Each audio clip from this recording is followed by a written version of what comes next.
Hello, everyone, and welcome to another episode of the SWW Show. I know it says 83 in here, but I can't remember if I changed it or not. That's it. The September part is them. Oh, that's movie clubs. That's the wrong show. It is 83. Okay. I was like, I knew the September part was right. I can't remember if I changed the episode when I started working on some of the stuff. It's me, AJ. I got Mike with me. Hello. We are in I don't know, like September is always a weird time. It's so weird because, like, as we'll get to, right, games are kind of coming out. You could tell, like, if you look at, like, next one, like, films start coming out. Like, it's kind of this really weird, like, oh, yeah, stuff's kind of happening, but, like, it's just either kind of hitting or we're waiting a bit more. Like, it is, like, a super weird. Well, it's like everyone, all the sports games come out in August. Or all the football games come out in August. And then there's a few games kind of around that come out. And then it's like September is a dead zone. Which I really don't understand, right? Like, you've got the dead zone of the summer. Which that at least makes sense, right? Vacations, people outside. Right, you at least point to reasons. Yeah, you've got a dead zone in the summer, and then you've got, like, middle of August, and then it's back to another month-long dead zone, and you're just like, yeah, this... When you look at it from a business point of view, it just doesn't make sense. Why aren't we able to capture the month of September? No, you are absolutely correct. I was going to just kind of start us. I was going to follow up on so you saw my text the other day, I assume. Yeah. So I have the ticket for Wrestle Kingdom coming from Japan, and I got the confirmation that it was like tracking as of 2 days ago. How long do we think it takes to reach me? I'm trying to remember how long it took for my posters to show up. We think 3 weeks? Well, no. So what happened was I think I got an update that the artist had, like, printed the label. I didn't get an update until they were out for delivery. Because it was DHL, and DHL sucks on that stuff. So this is FedEx. So I'm curious if that changes things. Not really, because it's still... You're still going through, like... international carrier first. Yeah. So Japanese stuff. It's on the way to Narita currently. Okay. And it's flying from Narita to O'Hare is my guess. No, it'll be Narita, LA. And then LA, O'Hare. Potentially. So, we shall see. Also, apparently I have to sign this package now that I've logged into FedEx. Yeah. Which... I think I had to sign for my posters, too, so I think that's just like an international... It might just be international. But, like, what I was going to say, what's funky is, right, so I was lucky enough to go to WrestleMania this year, right? Paid absurd amount of money for, like, the worst seats in that whole arena. Mm-hmm. I'm, like, the front section for Wrestle Kingdom for, like, $200. Dude, Japan is cheap. I looked at the price, I went, yeah, I'll pay for the nicest tickets. I could have got into Wrestle Kingdom for, like, $30. I was like, what? Japan is cheap. I mean... Japan is cheap. I'm looking at we'll see how that my ski trip, and it's like... the flights are a bitch. Getting over there sucks. But then you're there, and it's like... Oh yeah, hotel room is like $50 to $80 a night. The Shinkansen from Tokyo to Nagano or Tokyo to further north is like $100, if that. And you're there in like 2 hours, 2.5 hours. And I'm just like, dude, where did it all go wrong? Well, Right? it's currency exchange. We have to account for currency exchange in this math, to be fair. Yes, but also you look at like even just the base fares, and it's like, I understand, right? The United States is the best economy in the world. So prices are going to be higher just because we make more money. The math isn't mathing though. No. The math, even with that being said, we have definitely, like, is a percentage of income and stuff made entertainment stuff and a bunch of other things, like, way more expensive than, like, other nations have, even if they're not, like, Yeah, when you, stuff. I guess, yeah, when you look at percentage of income and you're like, you know. That's probably the cleanest way to look at it, right? If you try to be like, what's the way to actually look at affordability of that type of stuff? Theoretically, but you run into scenarios where, like, if you look at transportation cost in Europe as a percentage of income, that gets a little difficult. Right, because public transit is paid for by the taxes too. Like, it's a little more mixed in. Some of that stuff is subsidized. Like, they're not driving as much, stuff like that. So, yeah, I'm just looking at it going, dude, legitimately, I'll be there for like 12 days. It is taking the flights out of it. It is cheaper to be in Japan for 12 days than it is to be in Colorado for 5. Yeah. And that's like the extreme case, right? We could go like to Europe and still like Colorado's a different problem. Oh, I know so many people that in 23, I think it was when this really started. People were saying, "Oh, our family's going to like France for spring break to go skiing," and I was like, "Okay, right, that's cool." And I started talking to some of those families, and they're like, "Dude, hotel costs alone make the flights not even matter." And then on top of that, like, the biggest resorts in the Alps, a day ticket is less than $100. There's places in Michigan that are charging $120 for a day. In Michigan, that's offensive. I mean, admittedly, like, that's, 2 or 3 weekends out of the year. Yeah, no, I get, but like it's one of those, like, it's like when I hear things like Wisconsin. I've heard some of those stories too. Where, like, you'll get things that are like $30. Other spots like 100. I'm like, nowhere in Wisconsin should be paying like $100 plus lift tickets.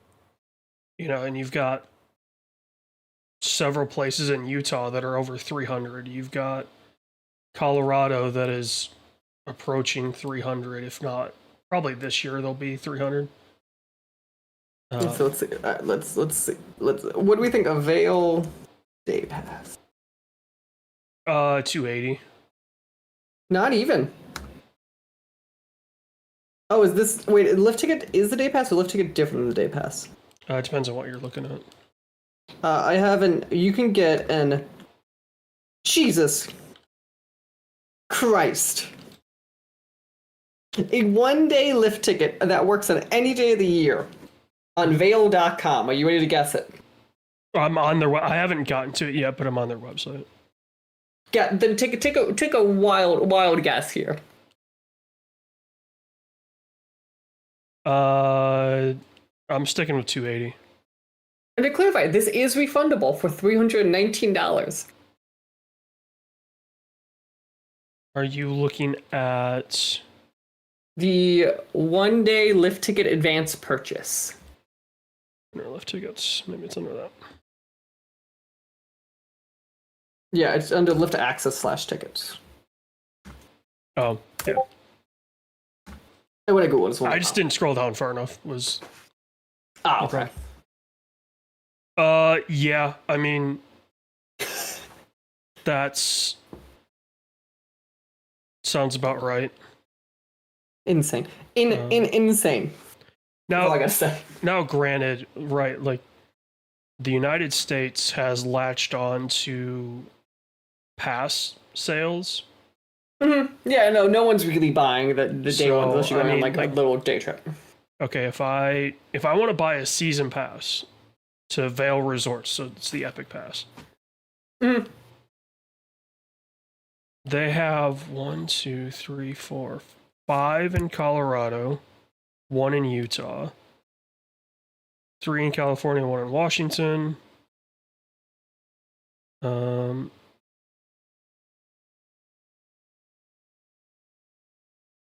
Like a shit ton of places. That's $1,100, and that's unlimited access every day, including peak dates. That also includes 7 days at Telluride, which I don't know what a Telluride ticket is going for right now. I used to know. Pre a lot of this stuff kind of skyrocketing. Let's see. Ski. So I can't buy a lift ticket right now.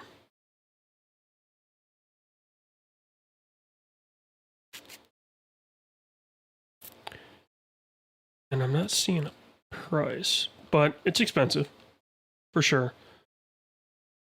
You know, you've got 1, 2, 3, 4, 5, 6 places in Canada that you get a week. Well, you get a total of 7 days between them. And so the passes end up making sense. And like they have, you know, payment programs, so you get charged like $200 a month, so you can kind of sparse it out over the summer or something like that. And so that's what the United States and North America has really kind of focused on. So, whereas Europe and Japan very much are still day rate resorts. So, No, that and I is think true. right, it's the problem of everything in the US wants to be a subscription.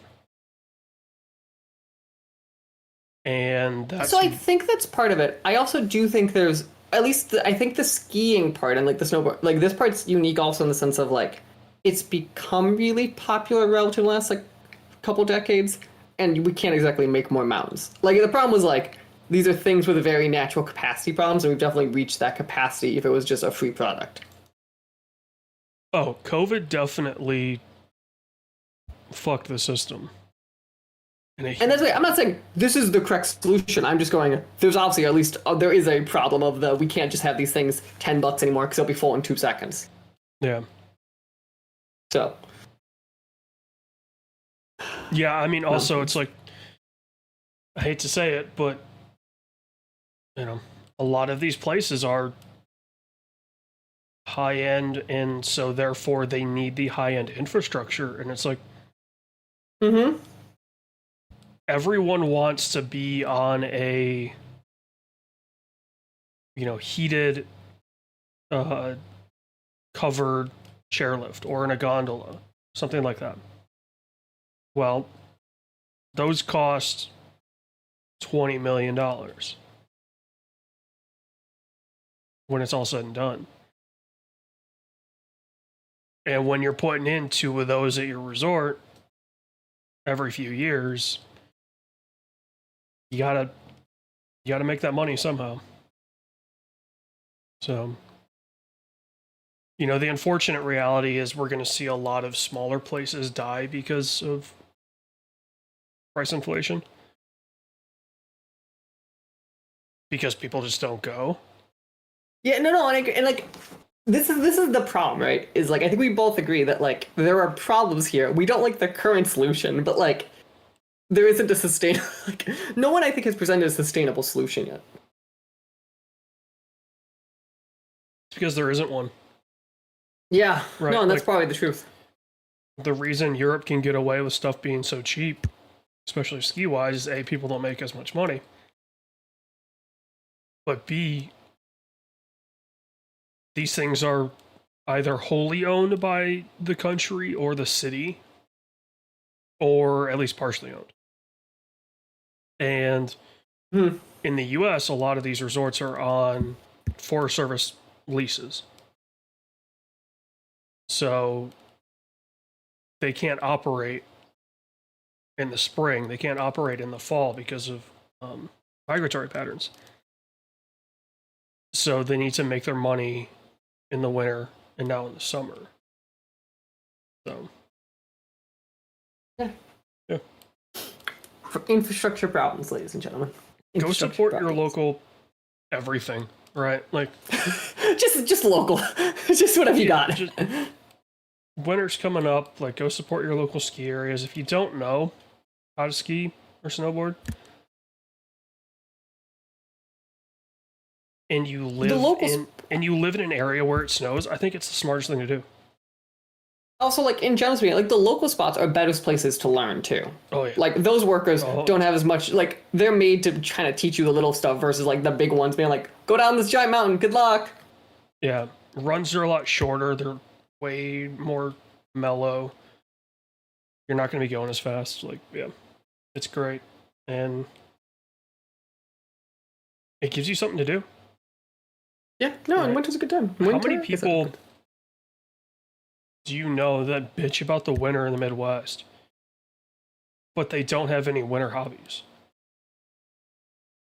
This is true. Like, I keep saying this year I want to go on a snowmobile one of the days, if we get enough snow. That's fun. I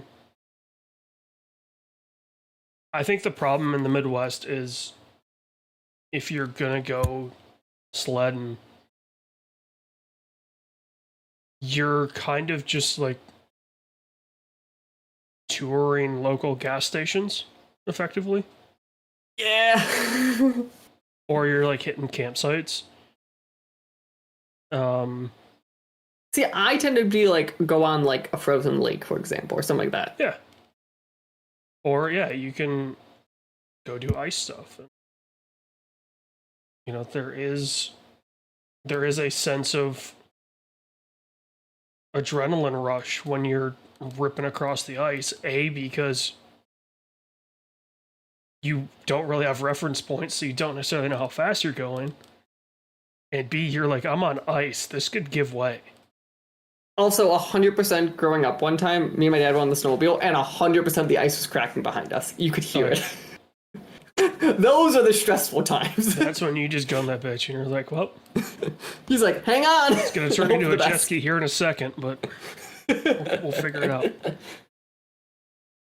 But yes, thank you for joining us for Jet Ski Times today. I was going to say, jumping back to...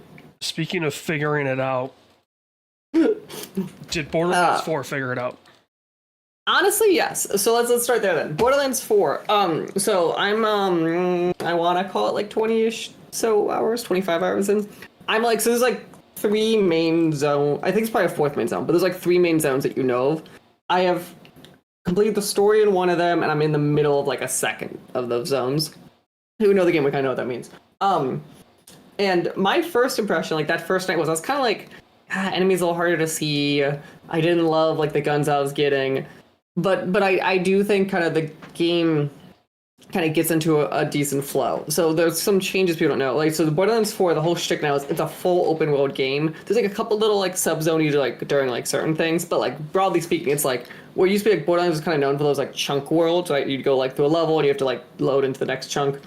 This one is very much like a true open world, you could just kind of go anywhere type game, which I think kind of makes it very interesting in the sense of like, oh, now I could just teleport my vehicle and just kind of drive for a long time and not kind of worry about the loading screens, which is really fun. One of the negatives, though, of this game, and apparently I'm not the only one experiencing it's like a thing from people online, is like I'm running into some sort of weird color blindness where like I'm actually having trouble like functionally seeing some of the enemies in combat. And I can't place together why. It's like they're blending in the background for me. So that's just something to keep a note on. So there's, yeah, it's Borderlands. They gave you a fun new like grapple hook and like jetpack stuff, so a little more mobility. But like, and hey, I would argue it's more Borderlands, plays really well, plays a lot more chunky this time, probably as a note of people. And I think it plays more like, I think it plays quality-wise closer to 2 than it does 3, which 3 for a lot of people, like, isn't a bad game, but, like, it didn't hit a lot of the strides 2 did. I think this game's probably closer to 2 so far. Nice. Yeah, I would tell people go check out Borderlands 4, especially if you're a fan of the Borderlands series. It's still the same. I know you don't love the, like, all of the humor in it, but, like, I think it's at least closer to the quality writing of 2 than, like, 3 being a little more, like, what do you, like, 3 is, like, that, like, streamer, internet-y thing, where I think 4 kind of found the line of, like, sure, we're talking a little more today, but it's not like we're leaning into internet culture and that, in, like, the cringy way that, like, 3 did, in the sense of I don't think they understood what any of the stuff was. It felt like more like 2 were just making fun of, like, society. Yeah, the humor in 2, Tiny Tina notwithstanding, is much more of a societal humor versus a referential humor. Yeah, where 3 is very much like a, here's streamers, you know what streamers are, let us do a YouTube show every 5 minutes. Like, it's like, that's like in your face type stuff, I feel like a lot more. Well, and I just feel like when Borderlands 3 came out, it felt like every game was doing that. So Borderlands 3 in a lot of ways, I feel like, came out 3 years too late to be the streamer riff, too. Like, yeah. Like, if we said that, if we had that satire in 2016, it would feel, like, insightful. Maybe, yeah. So, but yeah, no, Borderlands 4, go check it out. I'm currently playing, as, I used to get the name of the, who I'm playing as. Borderlands 4 playable.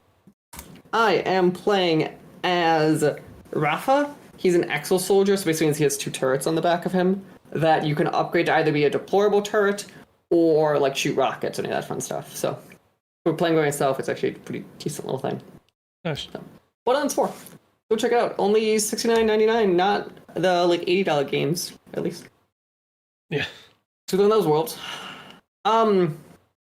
It says here, actually, I'm going to do the other one that we both do, and then we'll get into the last one, because I think it's the other big one. Yeah. So obviously, we both kind of played No Man's Sky a bit. I wanted to shout out, because it's probably my first time actually playing No Man's Sky. From when it came out, I think I played a little, but not anything about.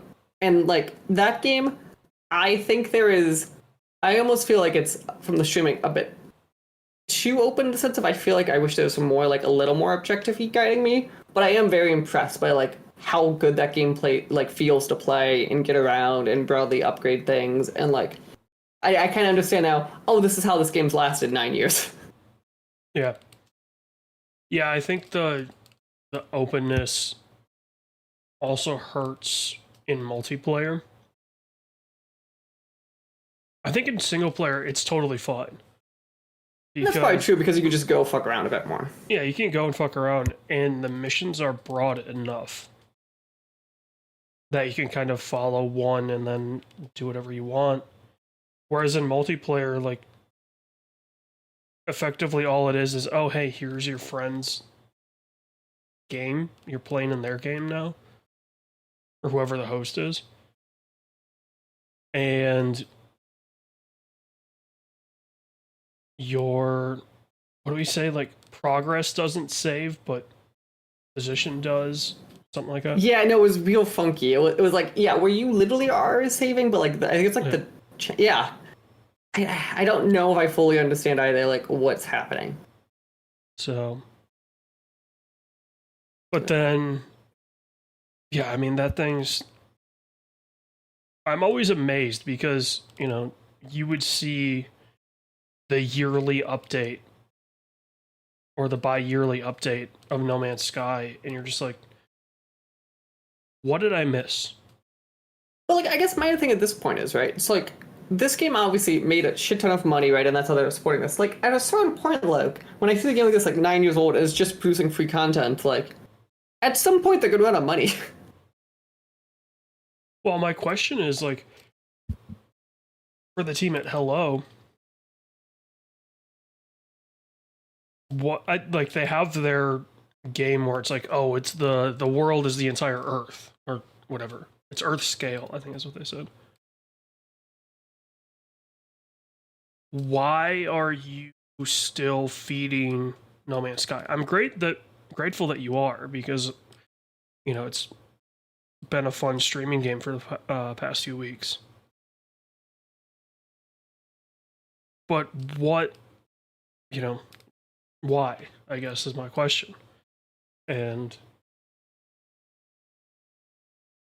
if No Man's Sky updates are delaying the release of their next game, then stop. Right? I'm honestly more interested in what's next with them, with this Earth scale game, rather than No Man's Sky.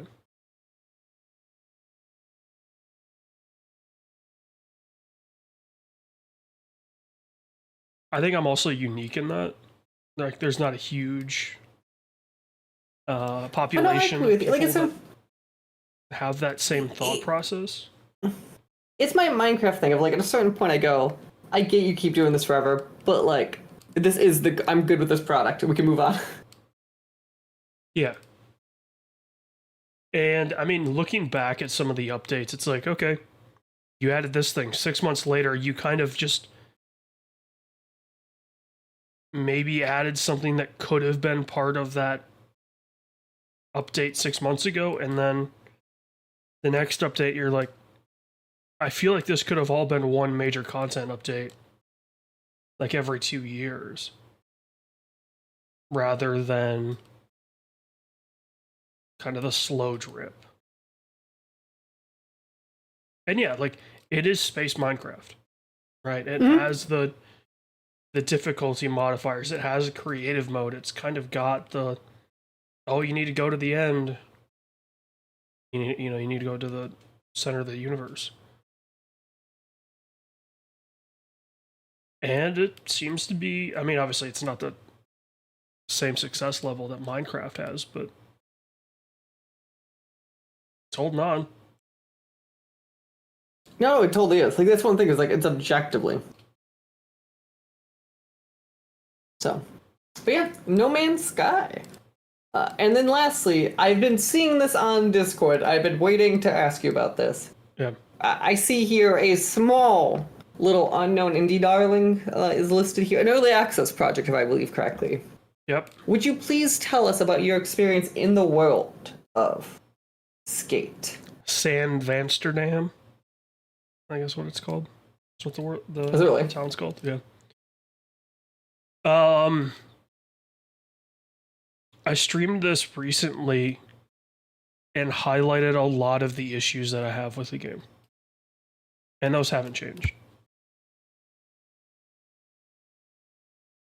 This isn't Skate 4. This is Fortnite Skate. So, and they've been open that this isn't Skate 4, which gives me hope, right? Like, okay, this isn't the next mainline Skate game, so maybe there's a chance. There's a chance. Good God, like, if this is their holdover... Is it just not good, or is it just, like, janky? It's janky. I think some of the control issues that I was having during my stream were for some reason related to streaming it. Because as soon as I stopped streaming, I kept playing for like 40 minutes to an hour. And it definitely cleared up some of the input lag that I was having. But I was like, it's kind of odd that, but whatever. This game's Skate, right? Like, it's the Skate flick it system. It's, it's not the Hall of Meat, even though they have Thrasher in the game. It's just called like stunt mode or something like that. So, yeah. It's still very early access. Yeah. This game I'm still very confused by, like, how long it's been announced. And then, like, It's still early access. Like I'm just don't understand what happened in this game. Yeah, I mean, there were a lot of people suggesting that maybe the forget what their insider program was called, but a lot of people suggesting that maybe the insider build was from like 23 or 24 based on some of the stuff that they've announced in, you know, like sizzle reels, and it's like, hey, that's not in the insider build.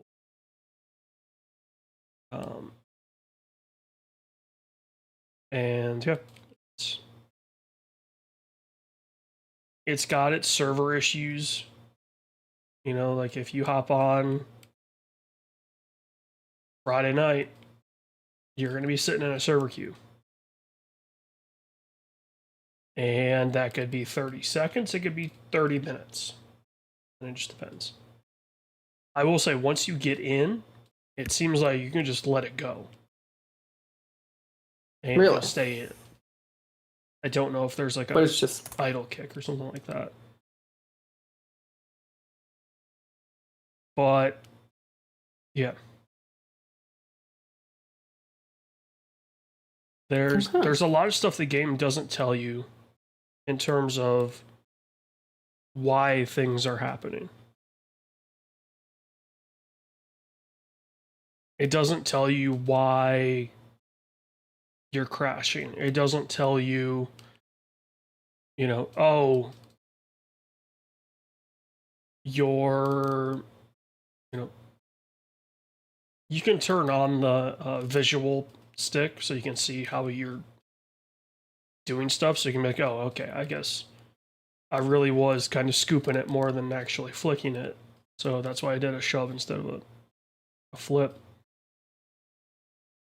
And then come to find out, like, there's a specific mission. Like they kind of have story missions, I guess is what I want to get on next. Mm-hmm. In each region, as you progress through them, you kind of unlock these few more. Like you unlock 2 missions at a time. And then there's kind of like a tutorial campaign right now. But one of the missions, unless you go in and change your settings, you literally can't do it. And it took me like 4 days of Googling. And hours of wanting to throw my controller through a window to realize that, oh, you need to make sure your setting is this, otherwise you can't complete this. And I'm like, it never told me that's why I was failing. And so that was why I was getting so frustrated, right? It's like, I don't mind failing. Mm-hmm. As long as I know why I'm failing. No, that makes sense. Like, but that is interesting to me how they didn't like, and I get how like stuff can slip through cracks. I'm not saying that, but that seems to be like should be able to complete every level for like an EA level thing. Should be a like baseline. Yeah, I don't know why.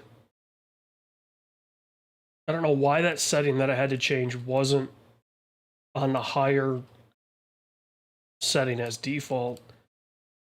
And that setting should be in like pro settings, not gameplay settings. Yeah. So, and maybe I think there is like a more casual mode when you first start up the game that you can select. And maybe if you select that, you get some of those settings on by default. But I just went with the, you know, legacy historical control setup, and it gave me the settings. So, So see, yeah, that is Skate. Is it everything, or is it just PC early access? it's on everything. Okay. Skate. Well, modern consoles. So Yeah, asterisk. series. The big 2 consoles and and PC. Yeah. Because Nintendo's a Nintendo, and it's its own little swim lane. I honestly don't know if this game could run on the Switch 2. I'd be curious if they optimize it if they can, or if you get one of those digital ones like how they did the other ones. This is not an optimized game yet, too. No. Most so like that's at least there's at least a window there where they might be able to get there. Yeah. We shall see. Jumping to what we have seen. I want to point out this is the month where we have 3 different movies that are just like, hey. So to start on my end list, one of the films that we saw this month was The Drop. Have you seen this film?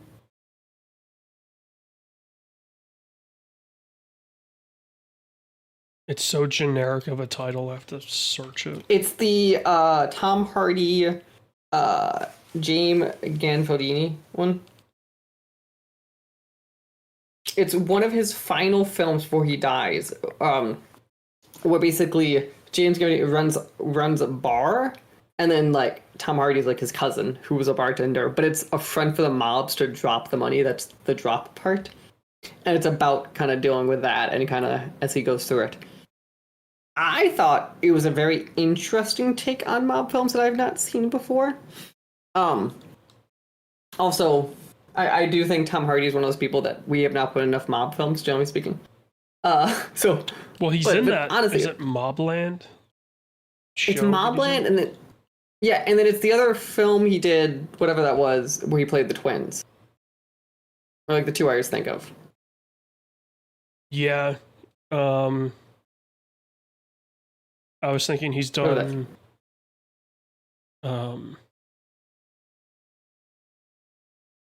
He did Bronson as well. What's the name of the movie?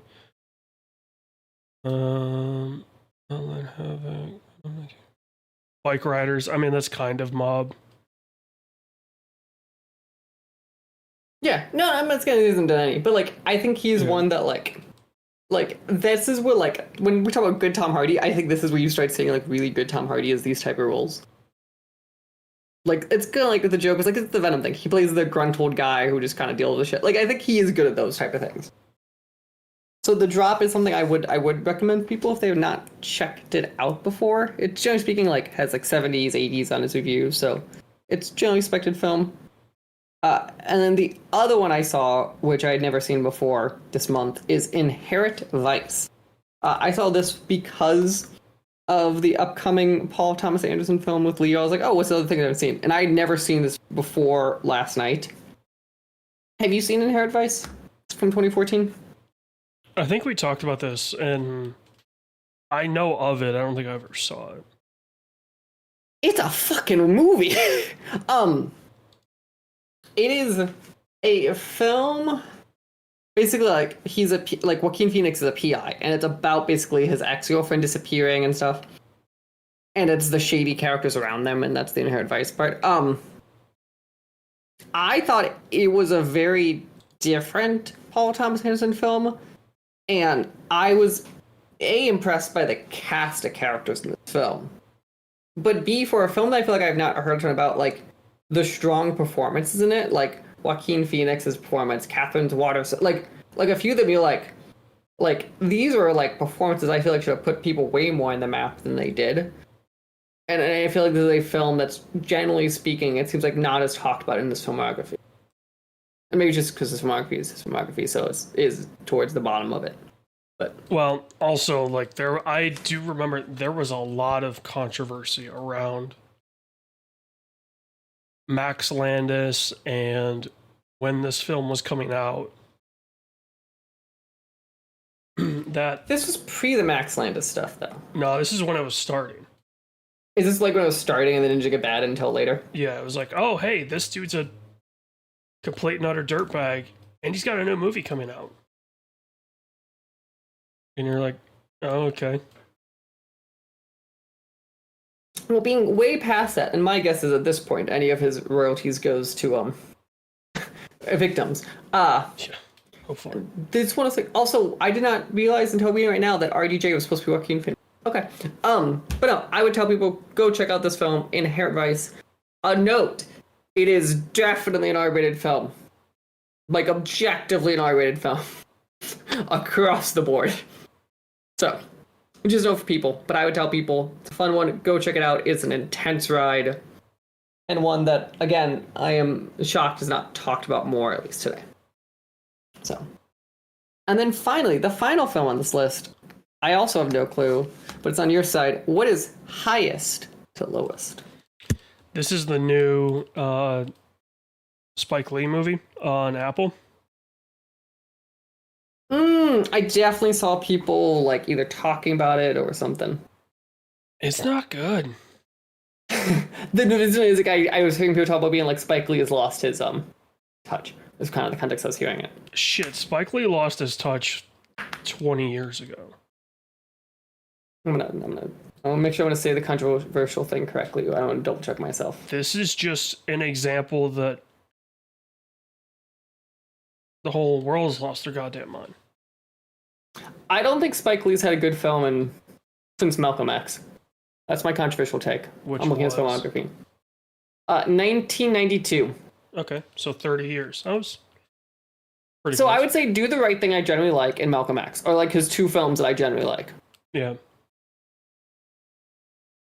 I mean, yeah, his recent filmography hasn't exactly been stellar.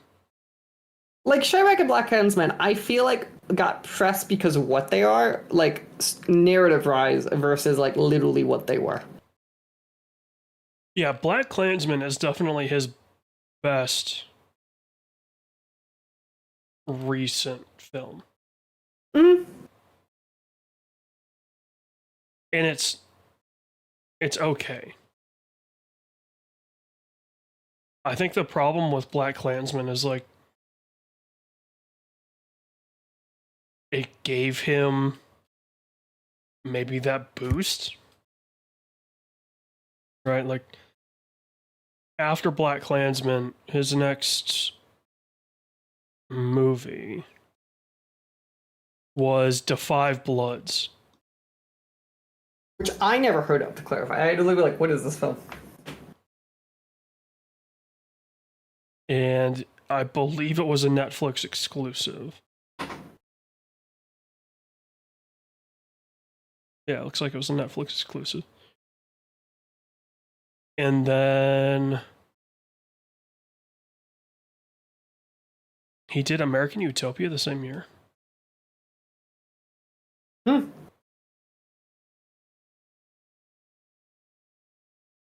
Okay.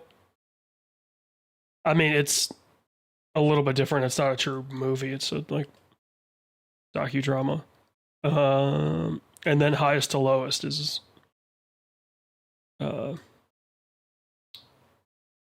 newest film.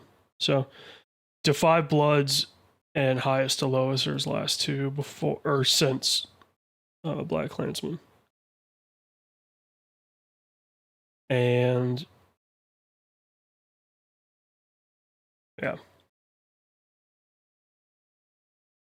Like So Highest to Lowest literally has several times where like there's multiple different color gradings going on based on which camera they're using in the same scene. And it's so noticeable. It's not like, oh, this one's a little warmer, this one's a little cooler. It's like, no, straight up, one of them is very warm, and then one of them is very cool. And it's clear that they did it on the, like, before the film was edited together. Oh. Because that color grading switches in that scene. Like, they cut between the two cameras. And the color grading matches whatever camera they're using. So I don't know if the camera got color balanced wrong, or they just went through and like color balanced the takes and then cut it from there. But yeah, it's so bad. And then there's God, there's so many so many shots where it's a wide shot, action happens, a close shot, a second and a half before the action starts to the action happening. So you're seeing the same thing twice. It's not like, for example, if they were going to do a handshake, it's not like it's wide until their hands touch and then it's a close up of the handshake. It's like, no, you see the guys stand up, shake hands. As they're shaking hands, it cuts to a close up of their hands touching and then shaking hands. And you're like, God. Why is this so bad? This is literally a high school level, middle school level editing at times. It feels like whoever edited this film doesn't know what editing is. Because I don't think Spike Lee edits his own stuff. I think he is one of those guys that hands-off editing. When you take editing classes, you learn very quickly, if not the first thing you learn, of like, if you're cutting between a wide to a close-up, or close-up to a wide, if you're cutting kind of shot style, you don't repeat footage. Because it just rips the watcher out of the movie. Or out of whatever you're showing them. And I'm just sitting there watching this going, good God, this person, they don't know. And I feel bad for them, whoever edited this, but I don't feel bad for Spike Lee. Right? This dude's got a 40-plus year career around being the outspoken black man in Hollywood.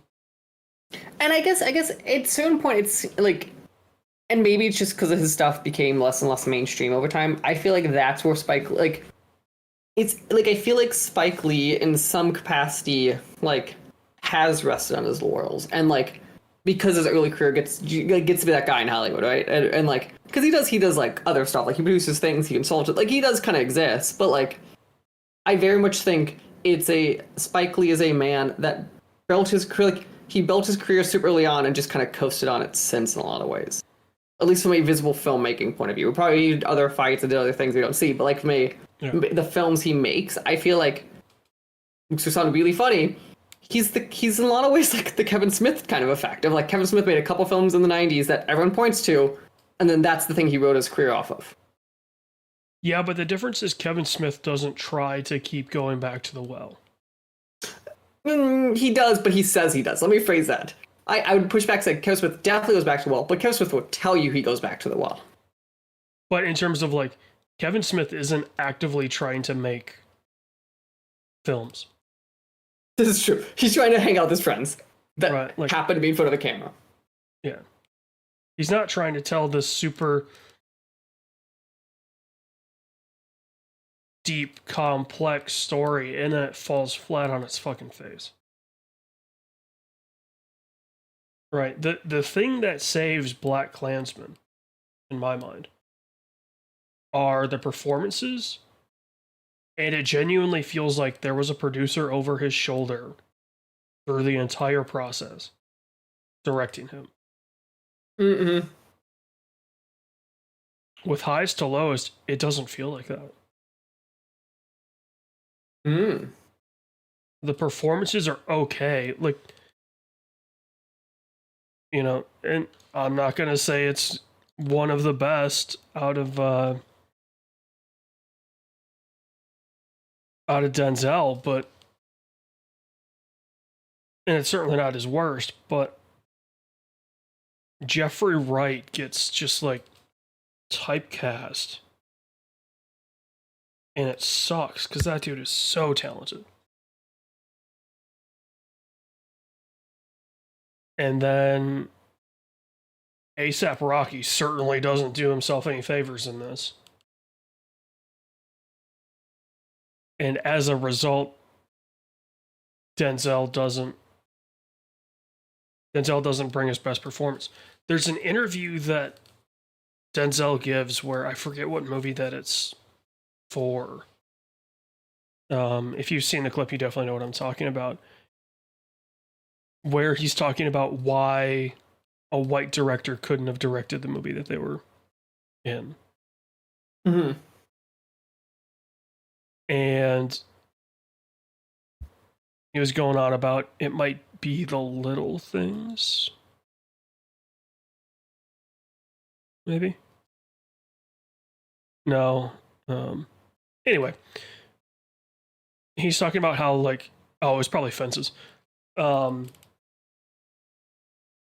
Scorsese doesn't know black culture. And he doesn't try to know, right? He I don't think Scorsese says he does either. Right. You wouldn't want Martin Scorsese to direct a movie about black culture. Mm-hmm. In the same way you wouldn't want Steven Spielberg to direct a movie about black culture. But Steven Spielberg could direct, I think he uses Schindler's List. He's like, Spielberg could have directed that. And Scorsese could have directed whatever. And it would have worked. But it, you know, the thing about building great movies is making them relatable. And if it's, if the director knows what it would be like to be in that situation, you get better performances. You get more real performances. And I just feel like, I don't know if Spike Lee has spent too much time with the white guys in New York. But this does not feel like, highest to lowest feels like, it's weird to say, but it feels like a stereotypical black film. Right? Like, oh, here's this gangbanger that wants to be. And I'm going to defend you before you need defending this one. It'd be like us saying, like, when Scorsese makes a bad picture, we go, it's generic mob film. Like, it's one of those, you're like, there is totally, like, certain types of films that have, like, certain formats to them. Absolutely. Like, you know, The Irishman is more great. By the books of mob film. But it is a stereotypical mob film. It's just fucking. It hits all the beats. It's just you don't love the beats they hit. Right. And, you know, as a result, like, you look at these performances for some of these amazing actors. Like, De Niro in Irishman didn't do himself any favors. And it's only because I know he has Taxi Driver. I know he has Raging Bull. I know he has, you know, these incredible, incredible performances in him. That I'm like, oh, I can just write that one off. Whatever. Not a big deal. And this is one of those, right? Where, like, if you don't know Denzel is a world-class actor and you see this, probably not going to do any favors. So. Yeah. But. No, absolutely. Jumping into our news here. Well, let's start with, I think, the saddest. I was going to say, speaking of world-class actors, and also referencing the beginning of this show where we talked about skiing. And also, let's be honest, like, arguably a world-class director or producer. Yeah, yes. Yeah, way Robert more prolific Redford. Behind the camera than in front of it. Yeah. Robert Redford, who is one of those people who is, like, when we talk like a couple single important people in, like, Hollywood and modern film history, Robert Redford should be a goddamn chapter of a book. Like the man who invented Sundance. This is a man who, like, when he went, he thought it was harder to finance independent films. He did something about it, right? This is the Butch Cassidy's Sundance Kid. I argue, and this is where I'm controversial is, I think All the President's Men is the only film I've ever seen where I would change exactly nothing. Like, and Robert Redford's a giant part of why. And like, he produced that film. Like, think about this. In the 70s, this man is 10 years of career. He produced what will go down as like one of the most important films that we point to of all time. Like. Yeah, I mean, he created the modern film festival culture with Sundance. Mm-hmm. Sundance. We talk about Kevin Smith. You wouldn't know Kevin Smith. You wouldn't know Quentin Tarantino. You wouldn't know a lot of these guys without Robert Redford. Yeah, you would hear about him because they'd be in like Cannes and they'd be at TIFF. But the US didn't really have an event the way that Sundance is an event. And from Sundance, you spawn things like South by Southwest.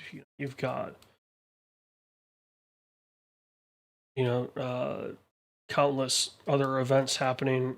You've got film festivals across the nation that only exist because of this man and what he did with a small town in Utah, which is now moving. And it's amazing. He named it after.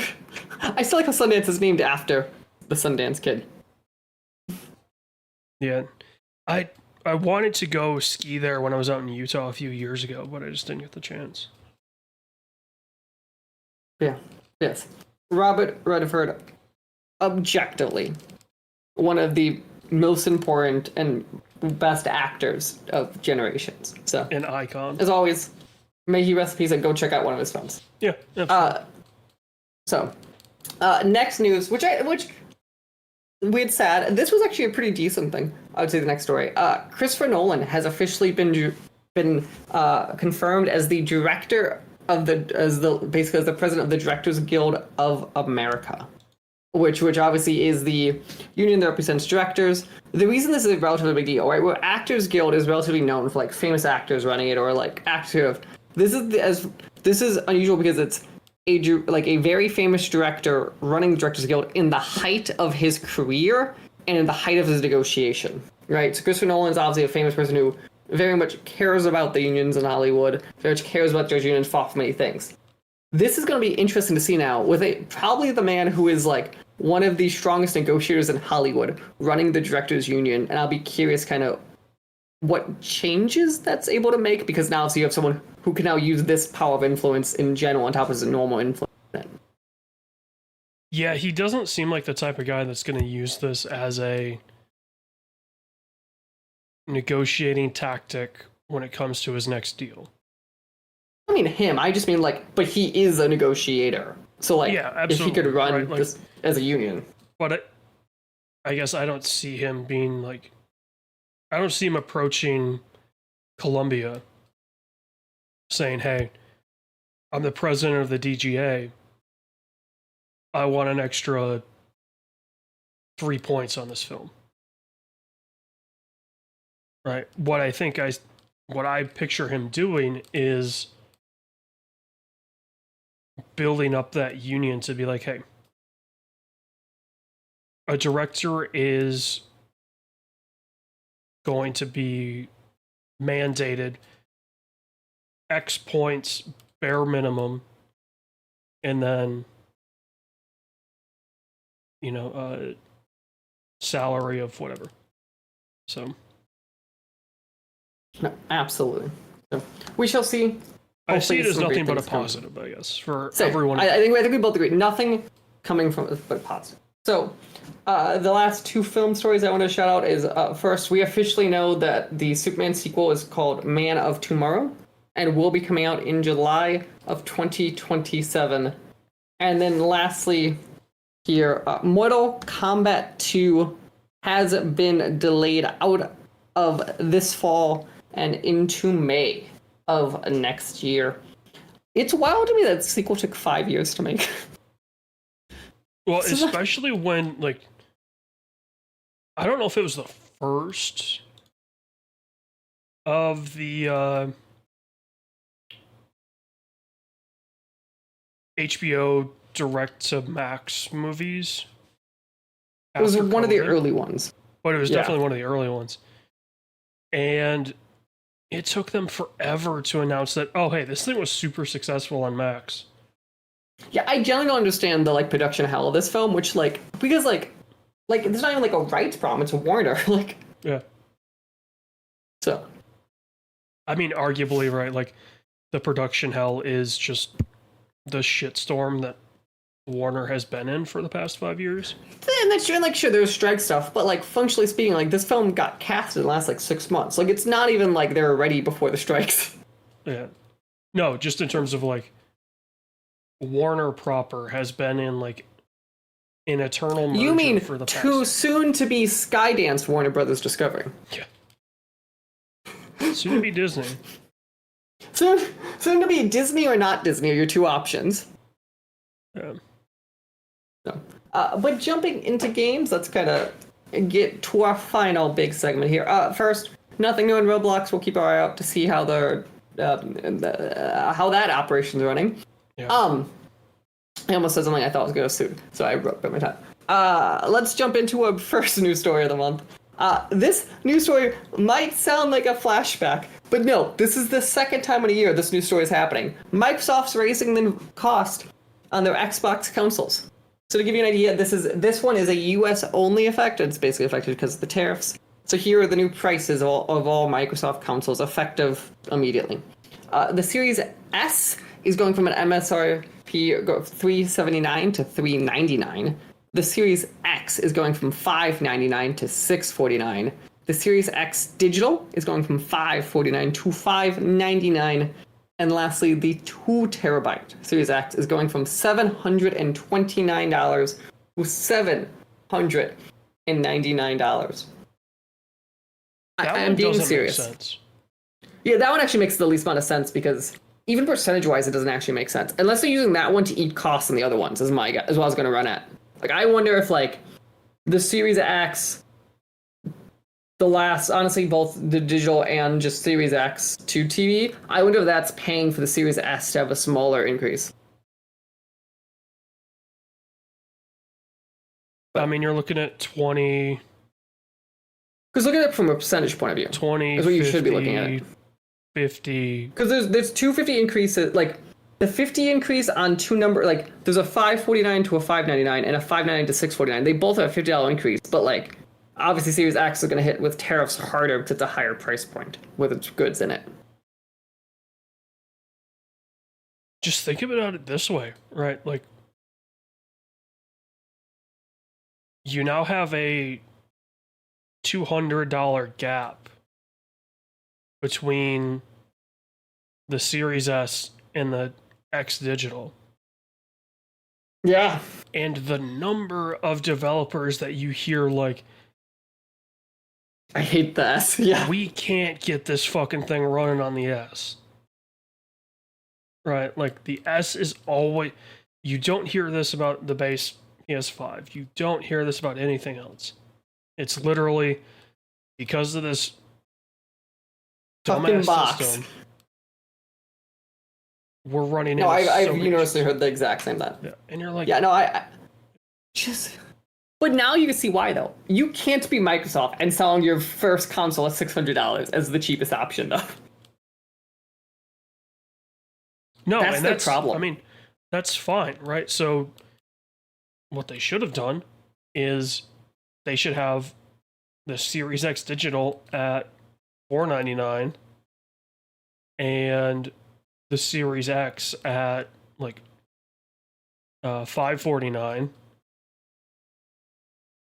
So it's okay. You've got, and the Series S should be like $350 if you're gonna keep the Series S. Series S should have been $350. X digital should have been $400. Because I think if you reduced it, see, like when the PS5 first launched, it was $100 difference between the digital and the disc drive. So I was like, shit, I'll just get the digital. A, I don't buy disc games anyway. And B, I can probably find an M2 NVMe for $150, that is a terabyte plus. So I've more than doubled my storage for effectively $50. Why Xbox needed to have this? Okay. Here's a question I just thought of. Mm-hmm. If you are Phil Spencer and you know that you're going to have this everything as an Xbox campaign, mm-hmm. and you're going to lean very heavily into cloud, go back to the launch of this console. Do you launch the Series S? So as much as the issue is, though, at launch, the S was good. And this is the problem, right? They had about 2 years where the S was fine. Well, yeah, and the other thing is, it was a 1X plus. Yeah, and you kind of had little range there, whereas, okay. No, we're in such a fucking... I don't know the answer to what I would do, to be honest. If you released one box that could compete with the PS5, potentially even be better than the PS5 and the Series X, and you launch the cloud shit then in 2020, you wouldn't be in this position. So the inverse is what they should have. If they had the foresight to realize that Xbox would fail downward in the way it did this generation, they should have done?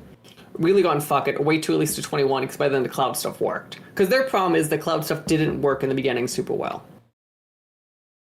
It, took some time. Well, that's fine, right? You would have driven people to the Series X. Mm-hmm. Which I think you should have just called the Xbox. Yeah, no. This naming was the worst of all time. We will all agree on that. And then you've got the physical Xbox, or you've got your cloud Xbox. Done. Right? You could stomach a few years of the cloud infrastructure being shitty. Also, I have a question. Why have they not called it something like all of that cloud, something like xCloud by Xbox, or something absurd like that, just to fix the branding? Well, it was called xCloud. Yeah, but it seems to me it's feels like there are better ways to handle this than saying everything's an Xbox. I mean, they shot themselves in the foot with this generation in terms of branding.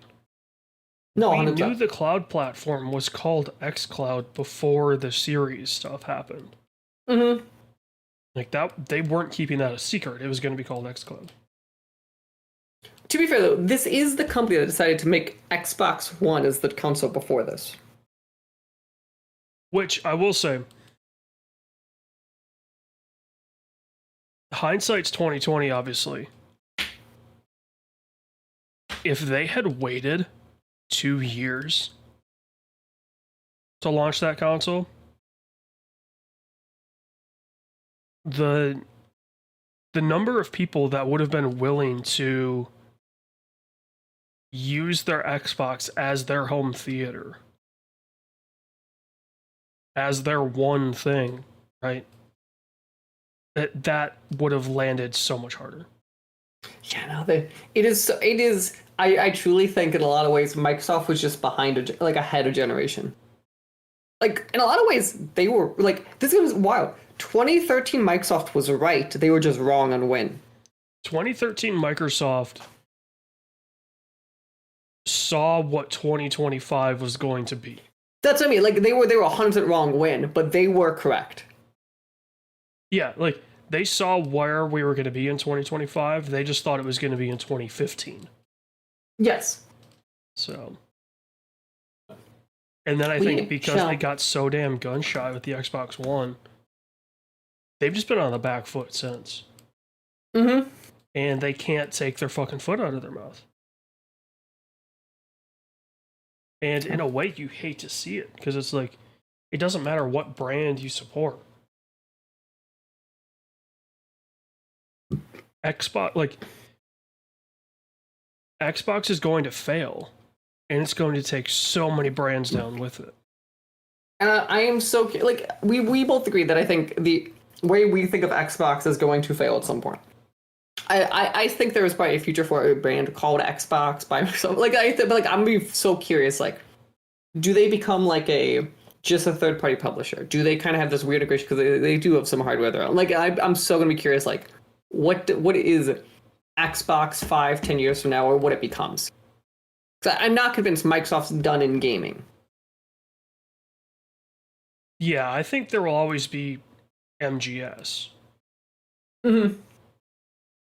As long as the gaming market is as big as it is. Oh, yeah, no, there's always those guys. But I think, broadly speaking, even the trend lines are saying, I do not believe that Microsoft is getting themselves out of gaming. And I believe there will be something called Xbox. Now, that just might be a pillar of Microsoft gaming that runs specific things, but, like, that's what I think is at least going to exist. Yeah. So, we shall see. Jumping into changing industry, though, and dead brands, Atari, which I always forget is an alive, functioning brand owned by people, has acquired the rights to 5 different Ubisoft titles while they're working on this whole spin-off into 2 companies thing.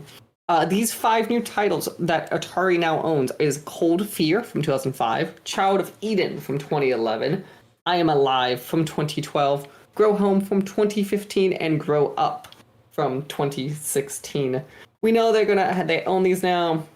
They might work on re-releasing some publishing stuff, but a little bit more TBD on what happens to those IP rights. That's a bummer because the Grow Home franchise was really fun. You know, I'm actually that is the one that of the 4 real IPs there that you saw, which is funny, the 2 different IPs. That is the one that I went, yeah, no, there's something here. I do know people like Cold Steel, though, to be fair. I never got into it. Oh, Cold Fear, yeah. Children of Eden, I remember being something. It's interesting to me, though, I believe there are other Ubi Arts games they didn't buy, so they didn't want everything.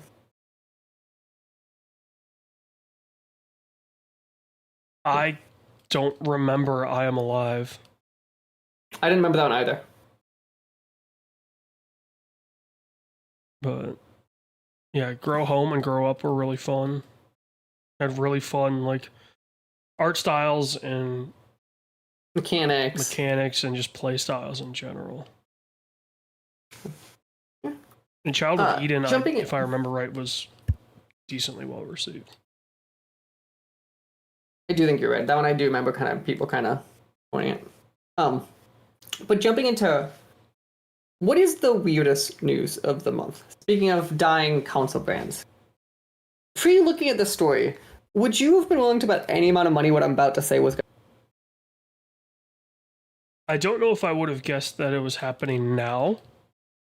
But you'd guess at some point maybe something would happen? I would have probably guessed they would have launched it with Labo, but...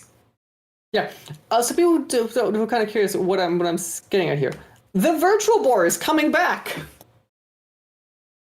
Nintendo announced via Nintendo Direct towards the beginning of the month that the Virtual Boar with its 30 games are all kind of coming in digital format, and they made a little device you could chuck your Switch into to basically convert it into a Virtual Boar equivalent VR headset to go play these games.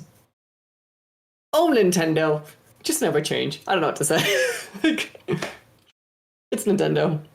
I kind of appreciate how they still experiment. VR was saved because of the Virtual Boy. That's gonna be the funniest thing. Which, to be fair, though, I appreciate how Nintendo, even the VR, they've had the physical a couple years ago. I appreciate how Nintendo, even to this day, is fuck it, we got money. Let's see what we can make. Yeah, whereas Microsoft was maybe thinking too far ahead at times. It feels like Nintendo's information pipeline is 5 years behind. They'll be like, oh, hey, look at this cool thing. And you're like, That tech is dead, dude. I'm so gonna be curious how this sells. I mean, it'll sell because the fucking Piranha Cam for the Switch 2 sold. Fair. Fair. And then lastly, before you get to the true, depending who you ask, this would be depressing. But before we get to the true depressing part of the stories here, I at least need to shout out this Kojima. So there's on Kotaku, there's this whole Kojima interview. You go check out that I'm referencing. But like I wanted to shout out because we kind of avoid it. We don't just talk about AI as much as like a lot of it kind of But I think it's interesting now when you have Kojima did this whole interview and he's talking about how like AI is going to be as important for video games as like 3D was transformationally. And the thing I wanted to get at here, and the reason I wanted to bring this one up is, I think Kojima's right, and B, and I think we've kind of talked about this before. It's like we just now live in this world, and like there's nothing wrong with saying there is art out here that is fully man-made without computers, and that's great, right? That's not what I'm saying shouldn't exist or should exist. But at a certain point, when people like Kojima are saying this, who very famously care about the like artistic part of the industry, I think every developer who's keeping their head in the sand going, AI is just a fad, it's going away tomorrow. I like at some point I think if you are one of those people need to start waking up to that's not true. Right? Like there are ways, these are still tools, they need to be used, all that stuff. But I view AI like I view the internet in the sense of like there was a bubble in the middle that it popped, but the internet didn't go away, right? It just kind of fell back or it went back up. Like AI, at least Gen AI in the way it's kind of talked about, exists in the society around us and it's going to exist in the society around us. It's a matter of how you, the creator, decide you are or aren't using these tools, but like it is here and it is real and you're at least competing against that on the marketplace. I don't know if you have any disagreements or thoughts on that. Well, I think the reason that AI is going to be sticking around isn't I don't know. The reason that it'll stick around is companies are going to use it because they've realized, hey, we can generate stuff with an intern pay versus 15 artist pays. Clarify, there's a lot of in-betweens there, and obviously there's a lot of nuance in that. But yes, no, I agree there's a business reason why it exists. But like, yeah, but I think that goes back to is... Yeah, I guess I'm not saying like... Tools work. Yeah, I'm not saying it's like, hey, this is the end-all be-all, but there are salespeople out there or, you know, mid to high-level managers that saw something about AI or ChatGPT or, you know, some of the visual ones, and they're bringing it up in their meetings of being like, well, why do we need to pay this many artists when my son, who uses ChatGPT to do his homework every night, says, oh, it does it all in 10 seconds versus... But this is why I would argue then it's imperative on developers to at least broadly understand these tools for the exact reason of, then if you were the artist in that meeting, you could go, yes, it can do this, but it can't replace us doing X, Y, and Z. Or it can do this really well, but not this. Like, I think... If I'm an artist in these meetings, I shut the hell up. Because... You need a programmer friend to sit next to you to fix them. Well, I shut the hell up because the only way these companies learn is through failure. And I'd be like, okay, you want to release a game where all of the art is AI? Cool. We'll let the public know that's what it is. We'll launch it. And let's see. Right? Like, let's see what the response is. Let's see what the reviews are. You are going to get thrashed. But let's see how it sells. And the fact that you have seen several brands, big brands, get bullied out of using AI, especially AI art, generated art. Like, I think it was MTG Arena announced that they were going to have a booster pack, and it was all generative art. And within the week of them announcing that, they were bullied so hard that they're like, okay, we'll use real artists. Like, we'll never use AI again. You've proved your point. And there have been a few others like that where they don't even get to launching the generative stuff before they're just bullied into the ground. So I'm just saying, I don't think that strategy is going to work endlessly. I don't think it works endlessly, but I think a lot of companies will be like, okay, all right, this is a public image hit. How many of those can we take? How many public image hits can Ubisoft take?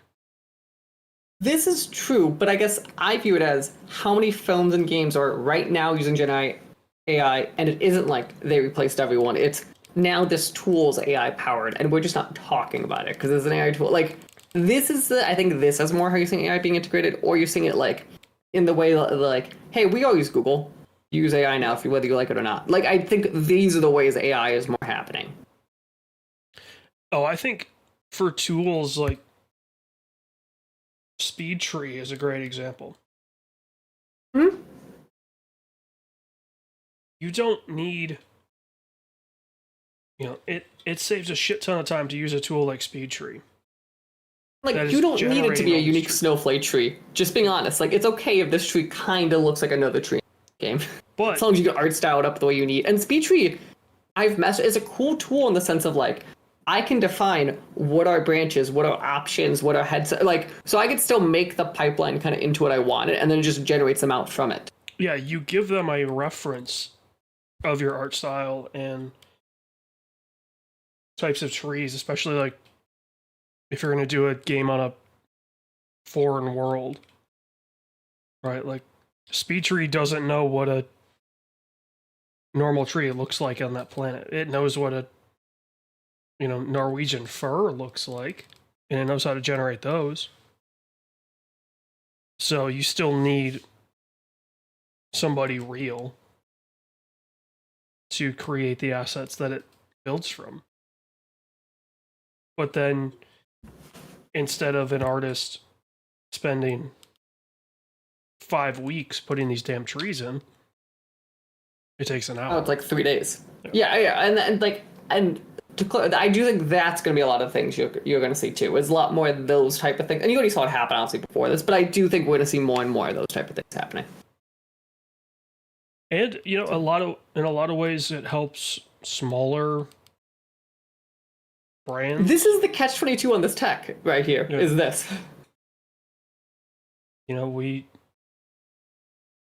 Gamers love to complain about how long it takes for games to come out, but then they're only playing 5 games anyway. Right. Leaning into generative tools would help a team of 1 or 2, or a very small team, put a game out in a much quicker timeline. And then, you could potentially have more Silk songs. You could have more. I will be curious because we haven't, as far as we're aware, we have not done it yet. But I'll be curious when we get to a point where like some game becomes a big hit on Steam and it came out, it was like a developer too and just AI. Yeah. Like, I'm curious, like, is at that point the genie out of the bottle where like it doesn't matter, the game keeps going and growing? Because if that's true, then we've crossed the threshold where no one actually cares. Right. I want somebody so badly to build a game with the available tools that are out right now, not say anything, and then like game comes out, if it's an award-winning game, they get up there and like, hey, y'all love the art style of this game? Well, guess what? No, and I'm gonna be honest with you. I wouldn't be shocked if there are games on Steam today that are way more heavily Gen AI, even if they're like, and I mean semi-pop games, than people process, right? Like, I have played multiple games where I know Gen AI was used in the development, and you can either see it or like I knew it was. So like, this stuff and tools are existing today in development pipelines, whether it is listed on that Steam page or not. Yeah. I mean, generative tools have existed for a very long time. So yeah. I think we've made more of them now. They've become easier to use, I guess, is the thing. So on that note, let us jump into the layoffs of the month. Crystal Dynamics sadly let some developers go. So did Firaxis. The team behind Rec Room laid off, I believe, it's about half of its staff. Which, being a VR, right, it's obviously a massive VR one. Also, I didn't realize that game was still going. Yeah, no, that game is going, or at least it was. Ubisoft has cut in jobs within their publishing division. It kind of ties to that they sold before. And lastly, of developers, the Wildgate and Sunderfolk publisher Dreamhaven, which I've definitely heard Dreamhaven using, is also making layoffs. Oh, it's the old Blizzard guys, that's why. Yeah, so Dreamhaven is laying off people in their publishing division. That's what I noticed this month. So this is an interesting trend. It seems more publishing heavy this month, the layoffs, than months past. Yeah. But finally, games coming out for 2025 and beyond. Ghost of Yotei comes out on October 2nd. Battlefield 6 comes out on October 10th. Pokemon Legends Zeta A comes out on Switch 1 and 2 on October 16th. The Outer Worlds 2 comes out on October 29th. Black Ops 7 comes out on November 14th. Going into next year, Resident Evil Requiem comes out on February 27th. 007 First Light comes out on March 27th. And lastly, GTA 6 will come out, in theory, on May 2026. May 26th, 2026. If I could speak right there. Memorial Day weekend. And lastly, I'm going to list some films, but we all know the answer. So the films coming out this month that were massive, I'd argue, were The Smashing Machine, which apparently The Rock is a phenomenal one. Tron, Ares, and Springsteen, Deliver Me From Nowhere. Let us all celebrate with our 9 Inch Nails and go see Tron Ares in your local cinema. I'm assuming the best speaker, the best screen they have. Oh, yeah. So, my brother and I are going to see it in Dolby. There we go. So, do you think there's a 40x showing of Tron Ares? I feel like that's a movie I want a 40x screening. Like on a light cycle. Well, so that's I guess this one appears to have much more of the light cycle and light vehicle in it. Because now we have the CG tech where you could really do it. Like, way better. Legacy, I definitely wouldn't have wanted to see a 40x showing because the light cycles are in it for like 10 minutes. Mm-hmm. Now, granted, for those 10 minutes, it's awesome. Also, Tron Legacy is one of my top 3 favorite Disney intros. I have definitely seen it when it does all. Is it the staticky and? It's the static into the laser light building it. Yeah, no, I know exactly what you're talking about. I haven't seen a Disney film in a very long time. I don't know if you have. A, do they still do those? And B, what do we think it's going to be? They still do those. Lilo and Stitch did them. Okay. Like the Uniki one. I don't know what it's going to be. That's actually a valid question. I mean, we know red is a very heavily focused color in Ares. I hope to they me, don't it'd be just really fun if you're. I hope they just don't do the Legacy one in red. I want him to do it, but I want it to be like hijacked, like almost like a virus.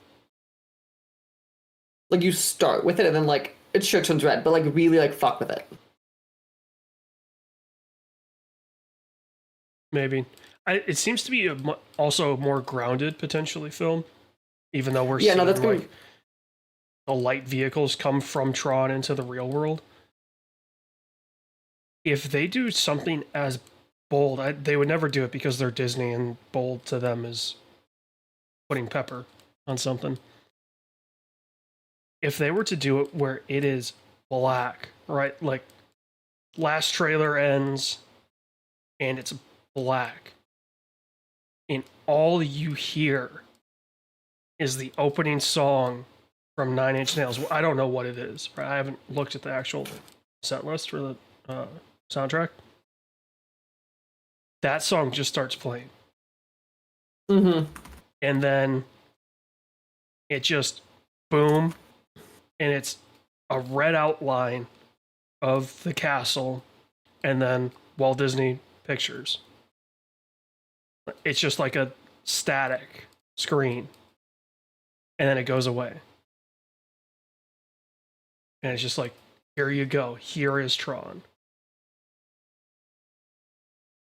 Right? Like, that would be badass. Again, I don't think they would ever do it.